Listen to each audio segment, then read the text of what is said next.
Hello students, welcome to free online class Assam. আজি আমি আলোচনা কৰিম তোমালোকৰ সপ্তম শ্ৰেণীৰ উন্নয়নৰ 8 নম্বৰ চেপ্টাৰ ৰূপান্তৰ। এইটো চেপ্টাৰৰ সকলো প্ৰশ্ন উত্তৰবোৰ প্ৰথমৰ পৰা শেষলৈকে একেবাৰে ছুটি-ছুটিকৈ এইটো ভিডিঅ'ত দিয়া হৈছে। লগতে প্ৰশ্নটোকিটা একেবাৰে ইজিকে দিয়া হৈছে আৰু প্ৰত্যেকটো প্ৰশ্নৰে দুটাকৈ এনসাৰ দিয়া হৈছে। এটা একেবাৰে শৰ্টকে একেবাৰে ইজিকে লিখি দিয়া হৈছে আৰু এটা অলপ এক্সপ্লেইন কৰি লিখি দিয়া হৈছে। সো যেটো তোমালোকৰ বাবে ইজি হয় তোমালোকে এই এনসাৰটো এইটো ভিডিঅ'ৰ পৰা লিখি ল'ব পাৰিবা। সো ভিডিঅ'টো লাষ্টলৈকে চাবা, তোমালোকে ভিডিঅ'টো লাষ্টলৈকে চালে নিজেই গম পাবা প্ৰশ্নটোকিটা কিমান ইজিকে লিখি দিয়া হৈছে। সো বলা আমি কোৱেশ্চন কিটালৈ আগবাঢ়ো। প্ৰথমতে চোৱা 1 নম্বৰ কোৱেশ্চন দিয়া আছে, তলত দিয়া প্ৰশ্নবোৰৰ শুদ্ধ উত্তৰটো বাছি উলিয়াই সঠিক বৃত্তটো পূৰ কৰা। ইয়াত এটা কোৱেশ্চন দিয়া আছে, কোৱেশ্চনৰ চাৰিটাকৈ অপচন দিয়া আছে। চাৰিটা অপচনৰ পৰা যেটো শুদ্ধ অপচন আছে, শুদ্ধ অপচনটো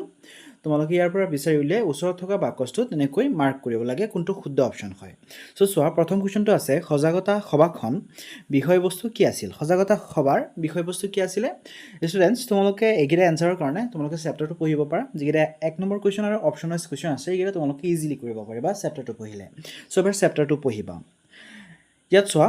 প্ৰথম অপচন দিয়া আছে ক নম্বৰ পঢ়া-শুনাৰ প্ৰতি সচেতনতা। 2 নম্বৰ অপচন দিয়া আছে শাৰীৰিক আৰু মানসিক স্বাস্থ্যৰ পৰিষ্কাৰ পৰিচ্ছন্নতাৰ প্ৰভাৱ। তাৰ পিছত 3 নম্বৰ অপচন আছে তুলনি বিয়াৰ নিয়ম। তাৰ পিছত নেক্সট অপচন আছে ছাত্ৰৰ কৰ্তব্য। ইয়াৰ পৰা শুদ্ধ অপচনটো কি হ'ব চোৱা, শুদ্ধ অপচন হ'ব খ নম্বৰ শাৰীৰিক আৰু মানসিক স্বাস্থ্যত পৰিষ্কাৰ পৰিচ্ছন্নতাৰ প্ৰভাৱ। তাৰ পিছত চোৱা নেক্সট কোৱেশ্চন মন বাহাদুৰখত ৰাষ্ট্ৰীয় সংগীত গাবলৈ কিয় যোৱা নাছিল? প্ৰথম অপচন আছে শিক্ষক নথকাৰ বাবে। দ্বিতীয় অপচন আছে দিনটোৰ শেষৰ পিৰিয়ডৰ বাবে। তাৰ পিছত অপচন আছে সাগৰিকাই কান্দি থকাৰ বাবে।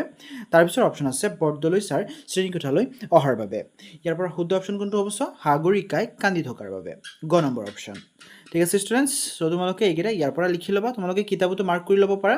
বা তোমালোকে বহিত লিখি ল'ব পাৰা। ঠিক আছে, তাৰ পিছত চোৱা 2 নম্বৰ কোৱেশ্চন তলত দিয়া প্ৰশ্নকেইটাৰ উত্তৰ লিখা।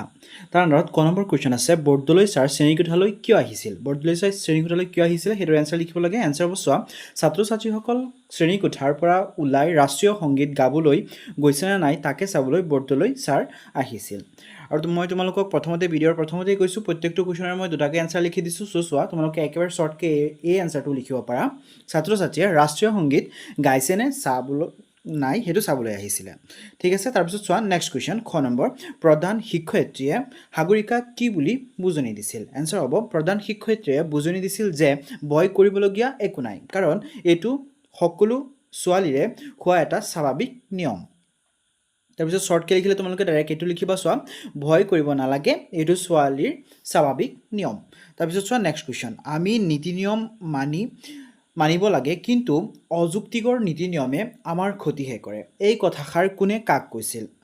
এনসাৰ হ'ব চোৱা কথাষাৰ বিদ্যালয়ৰ প্ৰধান শিক্ষয়িত্ৰীয়ে সাগৰিকাৰ মাকক কৈছিল। তাৰ পিছত চোৱা নেক্সট কোৱেশ্চন নাটিকাখনত কেইটা আৰু কি কি চৰিত্ৰ আছে? এনসাৰ হ'ব নাটিকাখনত 7টা মূল চৰিত্ৰ আছে। সেইবোৰ হ'ল প্ৰধান শিক্ষয়িত্ৰী, প্ৰিয় বৰদলৈ, তাৰ পিছত জয়া শইকীয়া, সাগৰিকা, চিকিৎসক, অনুপমা মেছ, হাসনাহা আৰু মন বাহাদুৰ। এইটো ইয়াতকে আৰু শৰ্টকে লিখিব নোৱাৰি, মই ডাইৰেক্টকে লিখি দিছো এনসাৰটো। তোমালোকে এইটো লিখিব পাৰা সেইটো লিখিব পাৰা, দুইটা একে হয়, ইয়াত কোনো ডিফাৰেন্স নহ'ব কিয়নো তোমালোকক যেহেতু 7টা চৰিত্ৰৰ বিষয়ে লিখিব দিছে। সো ইয়াতকে আৰু সৰুকে লিখিব নোৱাৰি। 7টা চৰিত্ৰৰ বিষয়ে লিখিব দিছে যেতিয়া তোমালোকে 6টা চৰিত্ৰৰ বিষয়ে লিখিব নোৱাৰিবা, তোমালোকে 7টা চৰিত্ৰৰ বিষয়ে লিখিব লাগিব। সো দুইটা এনসাৰ সেমে হয়, তোমালোকে যেটো বিচাৰা সেইটো লিখি ল'বা। তাৰ পিছত চোৱা 3 নম্বৰ আলোচনা কৰি লিখা। তাৰ আন্দাৰত ক নম্বৰ কোৱেশ্চন আছে বিদ্যালয়ত স্বাস্থ্য সজাগতা সভা কিয় আয়োজন কৰা হৈছিল? এনসাৰ হ'ব ছাত্ৰ-ছাত্ৰী আৰু অভিভাৱকসকলৰ মাজত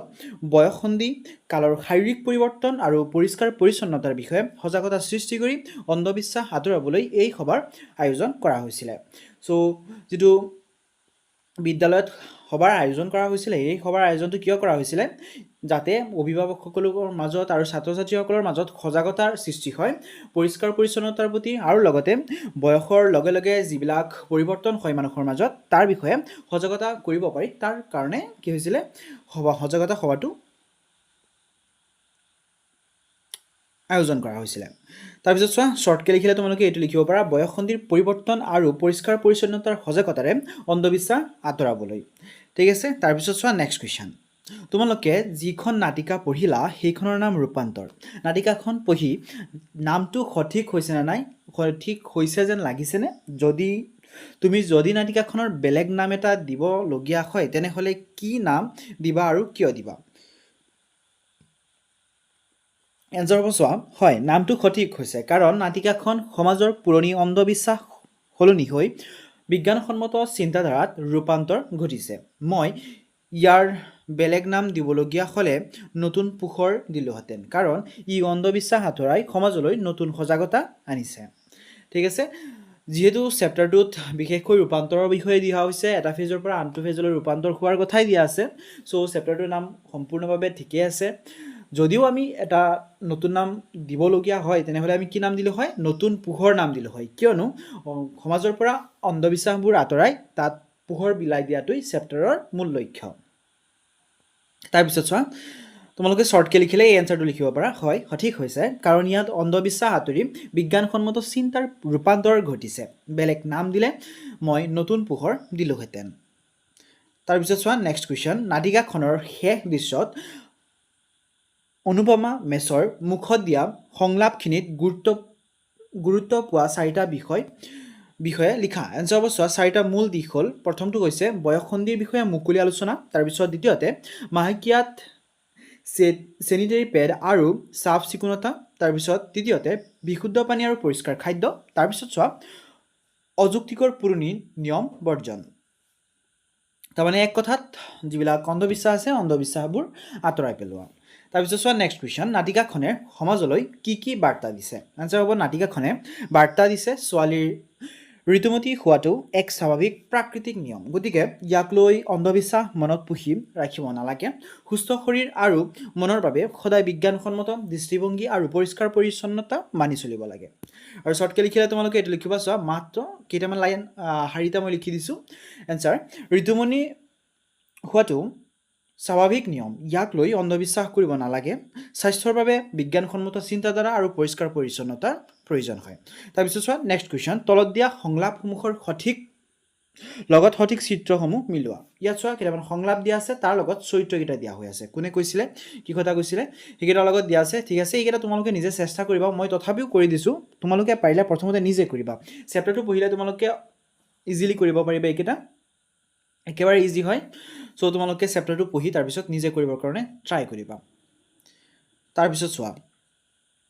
5 নম্বৰ কি দিয়া আছে ভাষা অধ্যয়ন আছে ভাষা অধ্যয়নত কি দিয়া আছে এইকেইটা তোমালোকে পঢ়িবা সবকেইটা মই ইমান পঢ়ি দিয়া নাই বেছি এই গোটেইকেইটা পঢ়ি থাকিলে ভিডিঅ'টো বহুত দীঘল হৈ যাব চ' তোমালোকে এইকেইটা পঢ়িবা ঠিক আছে তাৰপিছত চোৱা খ নম্বৰ পাঠটোত থকা তৎসম শব্দবোৰ বিচাৰি উলিয়াই লিখোৱা হয় পাঠটোত থকা যিবিলাক তৎসম শব্দ আছে এইকেইটা বিচাৰি উলিয়াই লিখিব লাগে ঠিক আছে এইকেইটা মই লিখি দিছোঁ চোৱা ভক্তি শক্তি কৰ্তব্য নক্ষত্ৰ সাগৰ আকাশ জীৱন জগত কৃপা চন্দ্ৰ কিৰণ পাত্ৰ ধৰ্ম দৌত্য বিজ্ঞান ক্ৰিয়া জ্ঞান শ্ৰদ্ধা সত্য প্ৰেম ঠিক আছে এইকেইটা তোমালোকে ইয়াৰ পৰা লিখি ল'বা তাৰপিছত চোৱা নেক্সট 6 নম্বৰ ক দিয়া আছে তলত দিয়া সংলাপবোৰ ভালদৰে নিৰীক্ষণ কৰা ইয়াত সাগৰিকাৰ মাক সিফালে 21 দিনৰ বৰত ঠিক আছে এইকেইটা তোমালোকে পঢ়িবা ঠিক আছে পঢ়ি লৈ তোমালোকে ইয়াত চোৱা অৰ্ধ তৎসম শব্দৰ বিষয়ে দিয়া হৈ আছে তৎসম শব্দৰ বিষয়ে দিয়া হৈ আছে তোমালোকে এইকেইটা গোটেইকেইটা পঢ়িলে তোমালোকে নিজে গম পাবা ঠিক আছে তোমালোকে পঢ়িবা যদি তোমালোকে তথাপিও বুজি নোপোৱা তেনেহ'লে ভিডিঅ'ত কমেণ্ট কৰিবা মই তোমালোকৰ কাৰণে এক্সট্ৰাকৈ এটা গ্ৰামাৰ ওপৰত ভিডিঅ' বনাই দিম ঠিক আছে তাৰপিছত চোৱা খ নম্বৰ তলত দিয়া তৎসম শব্দবোৰ অতৎসম ৰূপবোৰ লিখা ঠিক আছে চোৱা এইকেইটা মই এনচাৰ লিখি দিছোঁ ৰতন কি হ'ব ৰত্ন হ'ব ৰতন যত্ন হ'ব যতন বৰ্ষা হ'ব বৰষুণ মৰ্ম হ'ব মৰম ৰৌদ্ৰ হ'ব ৰৌদ্ৰী ভক্ত হ'ব ভকতি বৰ্ণ হ'ব বৰণ ঠিক আছে এইকেইটা তোমালোকে গোটেইকেইটা ইয়াৰ পৰা লিখি ল'বা তোমালোকৰ এক্সামৰ কাৰণে ইম্পৰ্টেণ্ট হয় দুটা বা এটামান ইয়াৰ পৰা আহিবই চ' তোমালোকে ইয়াৰ পৰা গোটেইকেইটা লিখি ল'বা একেবাৰে ইজি হয় ইমান হাৰ্ড নহয় চ' তোমালোকে ভালকৈ লিখি ল'বা তাৰপিছত চোৱা 7 নম্বৰ কি দিয়া হৈছে 7 নম্বৰত তলত দিয়া বাক্যটো পঢ়া শৌচাগাৰ আৰু প্ৰস্ৰাৱৰ ব্যৱহাৰ কৰাৰ পাছত ভালদৰে হাত ভৰি ধুবা ইয়াত হাত শব্দটো সংস্কৃত শব্দ ষষ্ঠৰ পৰা উদ্ভৱ হৈছে ই তদ্ভৱ শব্দ ঠিক আছে ইয়াত আকৌ নতুন গ্ৰামাৰ কিছু অধ্যায় দিয়া হৈছে চ' তোমালোকে এইকেইটা পঢ়িবা কোনকেইটা কি বুলি কোৱা হয় তদ্ভৱ শব্দ কাক বোলে ইয়াত সেইটোৰ কথা দিয়া হৈছে সো তোমালোকে এইকেইটা পঢ়িবা তাৰ পিছত চোৱা খ নম্বৰ ইয়াৰ আন্ডাৰৰ পৰাই কুৱেশ্যন আছে তলত দিয়া সংস্কৃত শব্দকেইটাৰ তদ্ভৱ ৰূপ লিখা ইয়াৰ হ'ব চোৱা কেনেকৈ অন্য আন বন্য বন সত্য সাত তাৰ পিছত আদ্য আজি ঠিক আছে এইকেইটা এনেকৈ গোটেইকেইটা তোমালোকে ইয়াৰ পৰা লিখি ল'বা তাৰ পিছত চোৱা 8 নম্বৰ পাঠটোত ব্যৱহাৰ হোৱা ইংৰাজী ভাষাৰ পৰা অহা শব্দবোৰ লিখা পাঠটোত ব্যৱহাৰ যিকেইটা হৈছে ইংৰাজী ভাষাৰ পৰা যিকেইটা শব্দ আহিছে এইকেইটা লিখিব দিছে যেনেকৈ চোৱা ছাৰ ঠিক আছে এইটো ইংৰাজী ভাষাৰ পৰা আহিছে তাৰ পিছত বেঞ্চ বা বেঞ্চত এইটো ক'ৰ পৰা আহিছে ইংৰাজীৰ পৰা আহিছে তাৰ পিছত আকৌ দেখো চোৱা হেড বাইদেউ এইটোৰ পৰা হেড শব্দটো ক'ৰ পৰা আহিছে হেড শব্দটো ইংৰাজীৰ পৰা আহিছে যদি বাইদেউ শব্দটো অহা নাই কিন্তু হেড শব্দটো ইংৰাজীৰ পৰা আহিছে তাৰ পিছত চোৱা অফিচ অফিচ কি হ'ব এইটো ইংৰাজীৰ পৰা হয়নে তাৰ পিছত আলমাৰী এইটো কি হ'ব ইংৰাজীৰ পৰা আহিছে তাৰ পিছত স্যানিটাৰী নেপকিন এইটো ইংৰাজী হয় তাৰ পিছত স্যানিটাৰী পেড এইটো ইংৰাজী হয় তাৰ পিছত ডাক্তৰ এইটো ইংৰাজী হয় তাৰ পিছত চাহ এইটো কি হ'ব চোৱা টি চীন দেশৰ মূলৰ হ'লেও ইংৰাজীৰ মাধ্যমেৰে অহা বিদেশী শব্দ ঠিক আছে তাৰ পিছত চোৱা ইয়াত জ্ঞান সম্প্ৰসাৰণৰ কিবা দিয়া হৈ আছে তোমালোকক এটা প্ৰেগাপ দিয়া হৈছে গোটেইটো তোমালোকক পঢ়িব দিছে তোমালোকে এইটো পঢ়িলে গম পাবা 9 নম্বৰ প্ৰতিবেদন লিখিবলৈ শিকোৱা আহা